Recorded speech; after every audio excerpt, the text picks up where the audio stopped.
I'll be reading from 1 Corinthians 7:25 through 35 from the New Living Translation. Now, regarding your question about the young women who are not yet married, I do not have a command from the Lord for them, but the Lord in His mercy has given me wisdom that can be trusted, and I'll share it with you. Because of the present crisis, I think it is best to remain as you are. If you have a wife, do not seek to end the marriage. If you do not have a wife, do not seek to get married. But if you do get married, it is not a sin. And if a young woman gets married, it is not a sin. However, those who get married at this time will have troubles, and I am trying to spare you those problems. But let me say this, dear brothers and sisters, that the time that remains is very short. So from now on, those with wives should not focus only on their marriage. Those who weep or who rejoice or who buy things should not be absorbed by their weeping or by their joy or their possessions. And those who use the things of this world should not become attached to them. For this world as we know it will soon pass away. I want you to be free from the concerns of this life. An unmarried man can spend his time doing the Lord's work and thinking how to please Him. But a married man has to think about his earthly responsibilities and how to please his wife. His interests are divided. In the same way, a woman who is no longer married or has never been married can be devoted to the Lord and holy in body and in spirit. But a married woman has to think about her earthly responsibilities and how to please her husband. I'm saying this for your benefit, not to place restrictions on you. I want you to do whatever will help you serve the Lord best, with as few distractions as possible. This is the word of the Lord. Thanks be to God. I want to talk to you today about a mystery. By mystery, I don't mean something that cannot be understood, something that makes no sense. That's not what I mean. By mystery, I mean something that we just simply can't begin to understand because there's more of it than us. I want to talk to you today about a mystery. It took place on May 19th of this year. That was a Saturday, if you'll recall. I woke up early in the morning on a Saturday only to see on my social media feed that people were talking about a sermon on a Saturday morning. It's a mystery, you see. Some people had awakened at 4 a.m. on that Saturday morning to behold it. A sermon, 4 a.m., Saturday.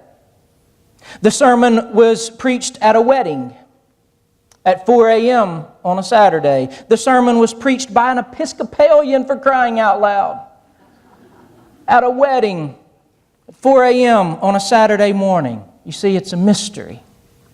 And some of you had awakened to watch it. I know because I saw you. You woke up at 4 in the morning on a Saturday to watch it. Of course, it was the royal wedding, Prince Harry, Meghan Markle, and the sermon was delivered by Bishop Michael Curry. He talked about the love of God in his wedding homily, the power of love. Not just the soft sentimentality of it, but the sheer force of love. He talked about the transforming potential of love. He quoted Martin Luther King Jr., who said, "Love transforms the world. Indeed, it's the only thing who can." He talked about social justice in a wedding sermon because it had to do with the love of God. And there was royalty in the room listening to him. There were celebrities in the room, tall cotton people listening to this. I drank my coffee that morning and I noticed that the sermon was praised by both liberals and conservatives alike. Some people said it's the best sermon we'd ever heard. You see, a mystery. Before long, the sermon was going viral. Everyone was sharing it. It was a homily at a wedding service. But Bishop Curry used it as a platform not just to talk about the love of those two, but the love of God. And that the love of God had something to do with what they were doing, and what they were doing had something to do with what God was doing. The love of these two people was pointing to something higher and more transcendent than them. Their marriage pointed to a greater message. And as he talked, people sat up in chairs, and their eyes filled with tears, And they said, this is the best sermon we've ever heard. None of you said that, of course, but other people with other preachers said that. I think, if I'm listening, if I'm reading this right, I think everyone was startled that day. Because it had been a long time since we thought about marriage in that light. That our marriages have meaning beyond the pragmatic and the practical. Whenever I agree to do someone's wedding, I ask them to do some premarital counseling with me. At our first meeting, I ask them to tell me about their lives so that I know them and they know me and we know what we're getting into. And then I always begin with this question. I can't think of a better place to start than this. Why do you want to get married? Why? Most often the reply is something in terms of the pragmatic. It's at the level of the practical. Well, we've been dating for a while and, what comes next? Marriage. So what's next? Well, we want to have kids and we want to start a family, or she completes me. Yuck. Stuff like that. But Bishop Curry was saying something we haven't heard in a long time. He was saying that our marriages aren't just about the needs of the two people involved. It's not just about the desires of the two people involved. But our marriages have something to say about the dreams and the passions of God. To be honest, marriage has changed quite a bit throughout the centuries in some ways, and not at all in others. In the first century world, marriage had very little to do with two people's love for each other. Even in those days, people married for pragmatic reasons, though their reasons were drastically different than our reasons. You'll remember, I'm sure, that in the ancient world and in many places in the world to this day, marriages were arranged. Your parents chose your spouse for you. It had very little to do with whom you loved or who loved you. It had mostly to do with the honor of the family. Remember, they did not think that you were an individual in and of yourself. You were part of the tribe, and therefore the tribe had something to say about you. It had to do with wealth and ongoing inheritance of the family. It had to do with the perpetuation of the family name. There was very little romanticism or sentimentality at all in ancient marriage. In fact, if you read ancient writers, most of them, when they talk about marriage, talk about keeping the peace. What you want is a peaceful home, because that's about as most you could hope for in that day. But into that day, and into our day, these two texts that we've read today come to us, inviting us to take our notions of marriage and singleness to a deeper level altogether, to think more deeply about this. Paul seems to be saying in these texts that what happens at an altar must be interpreted through what happens in a baptistry. It's our baptism, not our wedding, that is the most important day of our lives, Paul seems to be saying. Can I say that again to you today? In terms of the family, I can't think of anything more countercultural than Paul's fundamental belief here that it's the day you're baptized that's the most important day in your life, not the day you're married. Which is why in 1 Corinthians 7, Paul can say to the people there, if you're married, stay married. And if you're single, stay single. That's not the most important thing here. There's a greater factor, a more important factor at play here. We know through the structure of this letter that Paul is addressing a number of problems in the ancient church in Corinth. They had several problems, but it's oftentimes difficult to discern exactly what their problem was, what they asked Paul about here. It seems that both Paul and these people in Corinth thought that the return of Jesus was imminent, it was at hand, and therefore they were trying to figure out whether they should get married or not.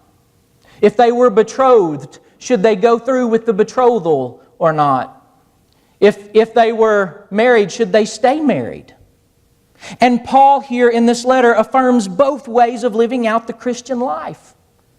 And it seems to me that we should recover both in our day, singleness and marriage. Let me make it plain today. Singleness is a viable way of living out the Christian life. It's a good thing. It's not a curse, it's a gift. We need to learn to say that more as a church. This is why, in the Catholic tradition at least, celibacy or lifelong singleness is to be celebrated. Single people are not half a person. Single people are not sitting around waiting on their lives to begin. Single people are not broken or strange. And contrary to the theology of Jerry Maguire, they don't need to be completed. They are complete. They bear the image of God. As one commentator says, the only reason someone should get married is if they can serve God better as a spouse than they can as a single person. Look, y'all, this church is not the place where single people hook up. Okay? The church is not a dating service. If single people hook up here, I'm all right with that. But the point of church is not to hook single people up. The point of church is to love single people so that they are not alone. You don't need somebody in order to be somebody. That's the message of the church. And singles, some people who are looking for a husband or wife today aren't looking for a husband or wife, they just think they are. What they're really looking for is a God. They're looking for some meaning, some intimacy, some life, and they are utterly desperate to find it. But they're trying to find in another person what can only be found ultimately in God alone. Now hear me, I'm not talking about a cheesy I kiss dating goodbye or a my boyfriend is Jesus kind of thing. That's not what I'm saying. What I am talking about is our core identity, who we are. If we're not at home in who we are in Christ, then no husband or no wife will bring us peace and joy and love. If you're single today, and feel called to marriage or don't feel called to singleness, to the extent that your faith is the most important thing in your life, the orienting factor in your life, find someone for whom that's the same for them. Brothers and sisters, we ought not see our singleness as a curse to be desperately cured, but a gift to be joyfully celebrated. We need single people in the church. Paul seems to say here, in some ways, single people are at an advantage. They don't have to pick the kids up from school. They can be singularly devoted to the Lord in a way that some of us can't. We need single people in the church. It's not a bad thing. If you're married, that is also a gift from the Lord. And your marriage is a mystery. Did you hear Paul in the first text we read today, Ephesians 5? Now, did you really hear Paul? Most people, when they read Ephesians 5, start in verse 22. Wives, submit to your husbands as to the Lord. That's where most people start, verse 22. That's where husbands usually start. And I will confess to you today that in my Bible there's a heading break between verse 21 and verse 22, which means if somebody just opens up their Bible and they look at the heading, they say, oh, the text starts here in verse 22, but it doesn't. The text starts in verse 21. The orienting verb in this part of the letter is in verse 21. It says, submit to one another out of reverence for Christ. Did you hear that? The orienting verse in this part of the letter, it pretty much finishes the letter out, is submit to one another out of reverence for Christ. The idea here is mutual submission. And what Paul teases out from that point on is how husbands and wives submit to one another. It seems to me that we've majored on the minors and we've minored on the majors in this text. It's about submission and love and honor and respect, and those virtues go in both directions, husbands and wives. Contrary to popular belief today, the husband is not the head of the Christian home. Jesus is the head of the Christian home. And under Jesus' authority, both partners take their rightful posture of service and sacrificial love to the other. And the two become one flesh as they do so, as the creation story tells us, so that what happens to one happens to the other. What's done to one is done to the other. Which is why Paul says here, nobody who cares anything about themselves would hurt their spouse. Because in so doing, they're hurting themselves. Something's terribly wrong there. The intimacy between these two people bears witness to a God who wants to know and be known intimately. The gritty and daily commitment bears witness to God's ongoing commitment to us. The love which promises sacrifice through the duration of an entire lifetime illumines Christ's eternal and risky and total love for the church. And the permanence of the bond reflects Jesus' eternal commitment to the congregation. In all of these ways, any given marriage tells a story that transcends the two people standing at the altar. It's an ancient story. It's as old as the light. It's a big story, a cosmic story, as big as the universe. And it's an eternal story that will outlive the marriage of the two people who are standing there. And this, brothers and sisters, is Christian marriage. It's not that we want someone to help us wash the dishes at night, or someone to satiate our sexual appetites, or someone to bring in that all-important second income. That's not it. We want our gifts to be icons of Christ's relationship with the church and God's concern for all creation. Icons. Icons. We Baptists don't have much use for icons. In the church I grew up in, we talked about icons and images in the church, and we thought people who prayed to the icons were a bit strange, idolatrous even, so we didn't mess with icons at all. But part of the problem is we didn't really understand them. In other Christian traditions, namely the Orthodox Christian traditions, they use icons in their worship and their prayer as helpful tools. They don't pray to them, that's silly. They pray through them. They use the images to center themselves on one part of God's identity and God's character. Those icons make concrete something that is usually ethereal. Icons help us to see what cannot be seen. And in this way, our marriages can be something like icons. They take God's love out of the heavens and they place it in our lives on a Tuesday morning. They take Jesus' sacrificial service from the upper room and they place it in our living rooms. They take the Spirit's abiding presence and they testify to it in our present.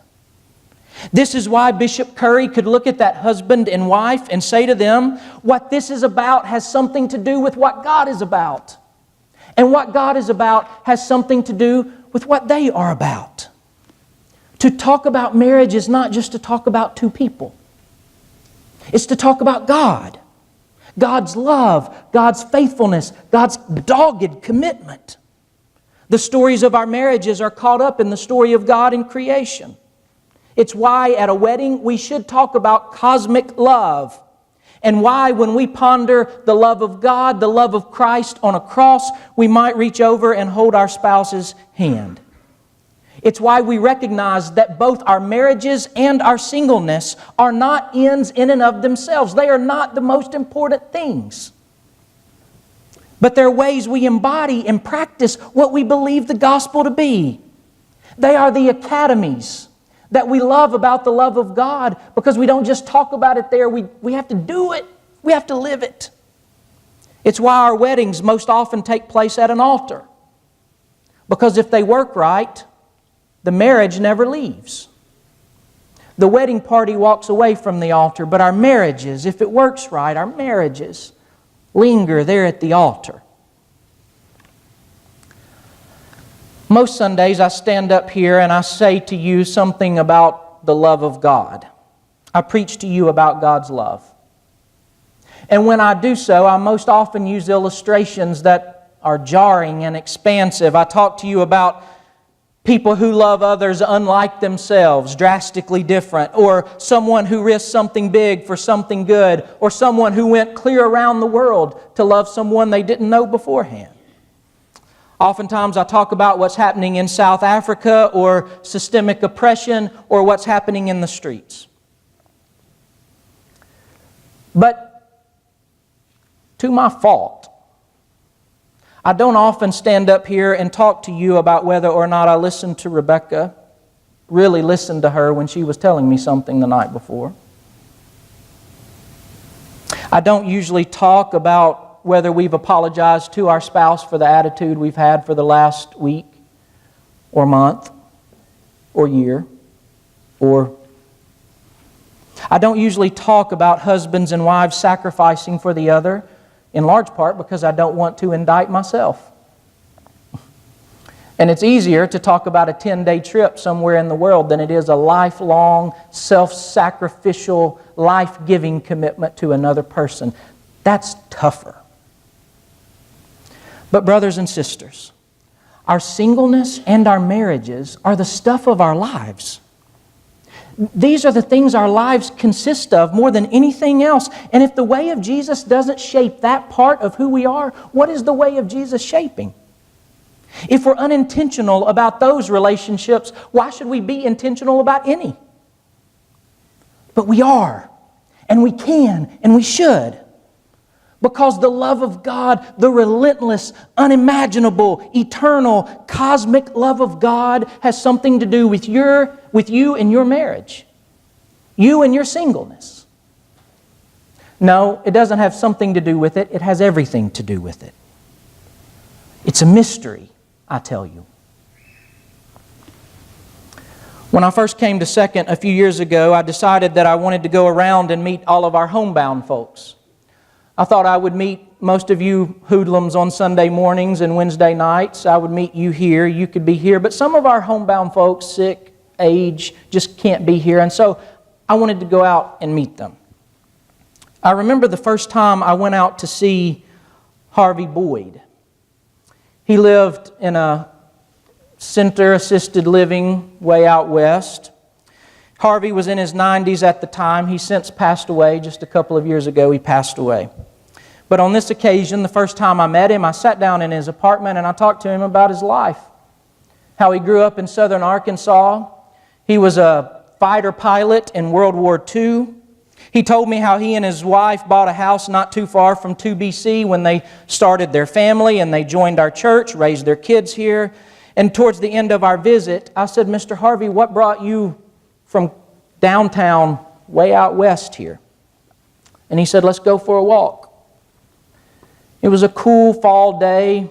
We walked out of his building and we crossed a little narrow street there in that complex.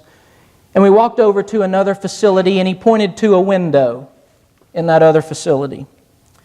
And he said, my wife was put in there because of failing health, some sort of dementia. I think it was probably Alzheimer's as I recall. He said, I knew I would be coming out here twice a day. And so instead of driving way out here twice a day, I thought I'd just move out here and be with her.